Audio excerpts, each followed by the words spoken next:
Estamos atrasados 50 anos em cultura. Chafurdados ainda em pleno parnasianismo. Foi exatamente isso que eu, Oswald de Andrade, disse quando voltei da Europa em 1912. Claro que naquela época eu ainda estava vivo. Hoje, bem morto e enterrado, só me restam essas memórias póstumas. Mas não se engane, não são memórias melancólicas de um anarquista enrugado, não. São lembranças de um jovem revolucionário que acabava de chegar a São Paulo depois de uma viagem pela modernidade europeia. Eu explico. Estávamos no início do século XX. O mundo estava mudando rapidamente. Luz elétrica, cinema, indústrias, automóveis, fotografia. Na Europa, as cidades fervilhavam e as artes acompanhavam essas mudanças. O movimento futurista, por exemplo, valorizava a máquina, a velocidade, a energia. Fora com o passado. Essa era a vanguarda europeia. A Europa, no começo do século XX, estava em plena efervescência. E os artistas brasileiros que iam lá, é claro que eles bebiam dessas novas ideias que estavam fervilhando, estavam fazendo verdadeiras revoluções em termos estéticos, ou seja, era um dos momentos assim, de ruptura mais ricos da história das artes plásticas mundiais. No Brasil, as coisas também andavam para frente, principalmente na economia. Em São Paulo, o dinheiro da cultura cafeeira financiava o início da industrialização. Mas na arte estávamos empacados.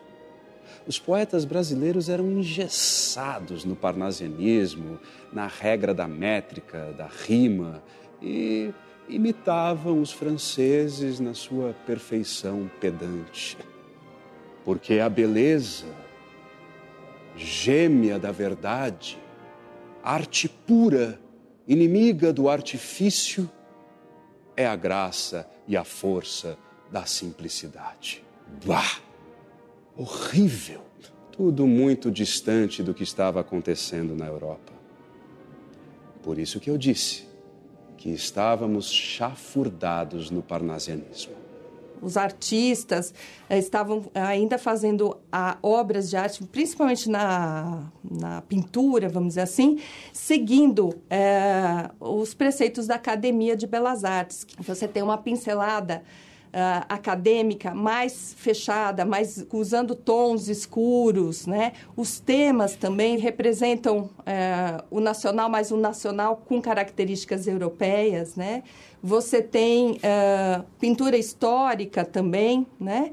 As cores. A arte acadêmica também coloca a figura principal no centro da tela, né? Então, tudo isso, com a arte, com o modernismo, isso vai mudando. Então, a pincelada é mais solta, mais colorida. A arte não é mais representação fiel da realidade, não é fotografia. Então, isso vai descolando, vai se distanciando. E é por isso que choca, é por isso que é diferente, é por isso que é inovador. Foi para essa São Paulo, culturalmente parada no tempo, que eu voltei em 1912. Mas eu não estava parado. Logo comecei a divulgar a arte moderna no meu jornal, O Pirralho. E eu não estava sozinho. Em 1913, o artista lituano Lazar Segal expôs em São Paulo seus quadros com influência do expressionismo alemão. No ano seguinte, Anita Malfatti fez sua primeira exposição individual. E 1917 foi mágico. Conheci meu grande amigo Mário de Andrade. E foi o ano da segunda exposição da Anita.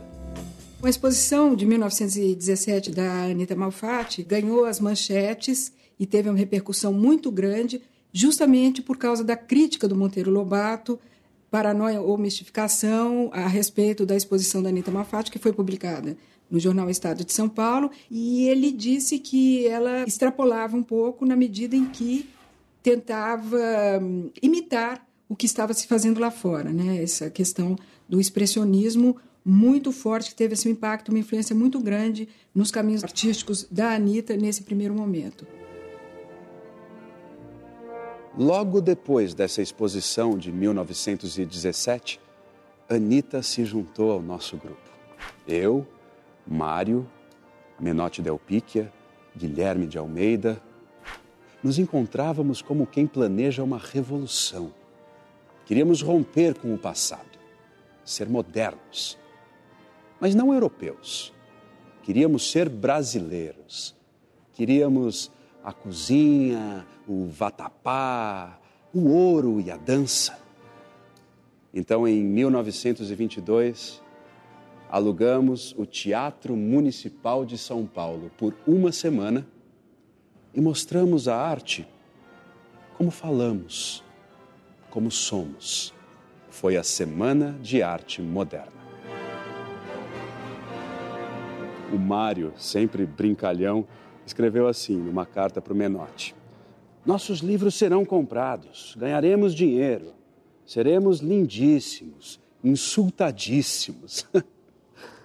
Não ficamos lindos, mas fomos bem insultados. Porque as pessoas não entenderam nossa arte. Na verdade, a maioria nem considerou que o que fazíamos era arte.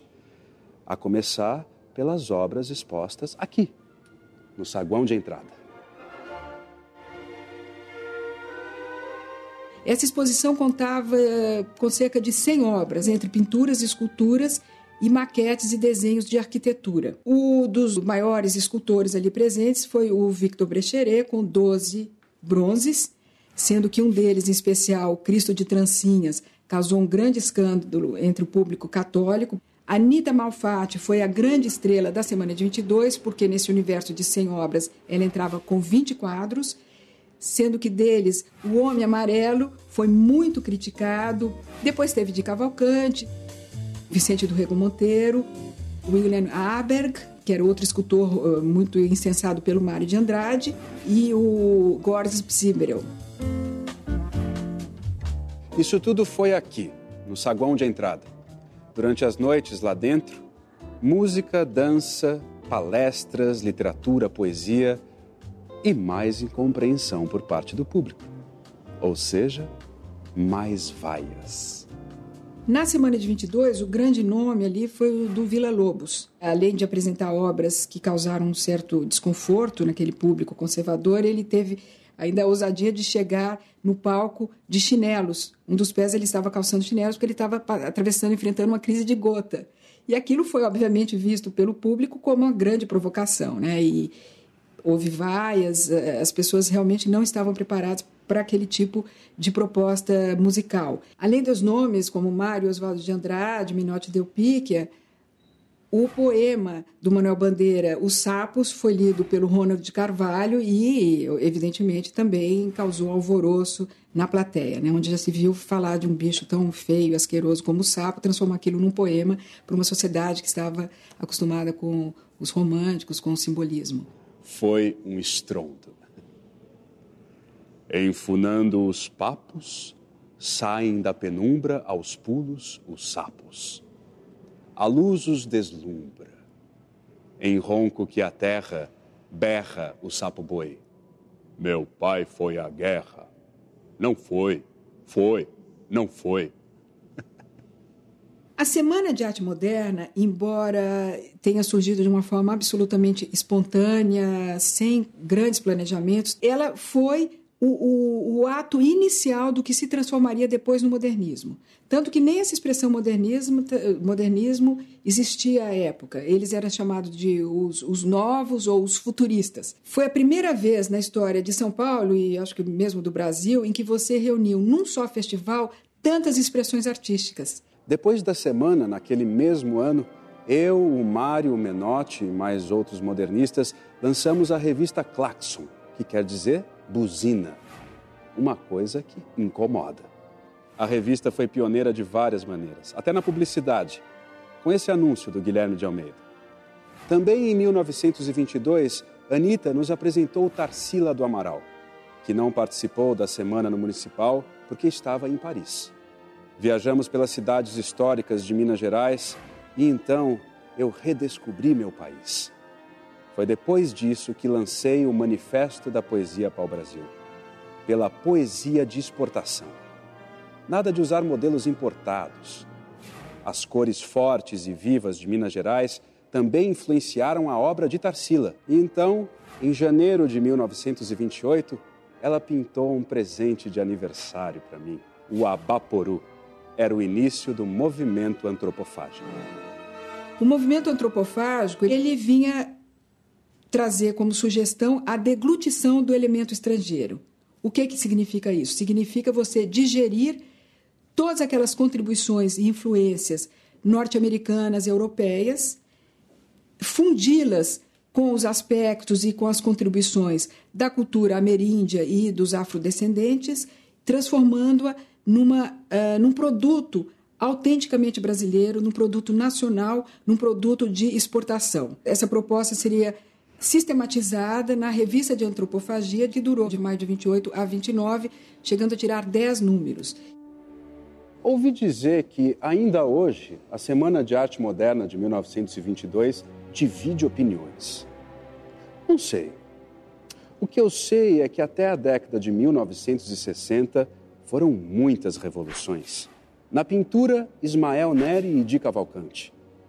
Na literatura, Mário de Andrade criou o anti-herói Macunaíma, que virou até filme. Na arquitetura, Gregóry Warszawski projetou e construiu uma casa com características modernistas, funcional e limpa de ornamentos. E mesmo depois dos anos 60, nossas ideias influenciaram muita gente. Daqui do além eu ouço as músicas que Caetano Veloso fez durante o tropicalismo, movimento musical influenciado pela minha obra. E o Zé Celso, então, pegou a minha peça de teatro, O Rei da Vela, e transformou num escândalo que incomodou muita gente.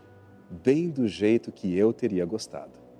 A Semana de Arte Moderna, ela é um dos acontecimentos mais estudados, pesquisados, há teses, livros, artigos a respeito, e sem dúvida alguma ela teve a sua grande importância, embora tenha sido muito mistificada e acabou colocando numa zona de sombra tudo o que a antecedeu, que, é claro, nada surge por geração espontânea. Havia uma série de outros autores, Lima Barreto, o próprio Monteiro Lobato, que já vinham rompendo com aqueles padrões estéticos esclerosados do período. Então, ela tem essa importância até os dias de hoje por causa do legado dela e por mostrar que um bando de jovem ali, cheio de ideias na cabeça e sem dinheiro no bolso, conseguiram conquistar essa burguesia do café aqui em São Paulo, que alugou o Teatro Municipal por uma verdadeira fortuna na época, para mostrar para o mundo que havia uma nova proposta artística, literária, enfim, as coisas estavam em ebulição no Brasil e, sobretudo, em São Paulo. Eu? Eu acho que vocês que estão vivos é que têm que tirar suas conclusões. Agora, o que eu sinto é que nós, os modernistas, fizemos mais do que Cabral. Nós redescobrimos o Brasil. Desse jeito que eu escrevi. O Zé Pereira chegou de caravela e perguntou para o Guarani da Mata Virgem: sois cristão? Não. Sou bravo, sou forte, sou filho da morte. Teteretetê, quis aquecer. Lá longe, a onça resmungava.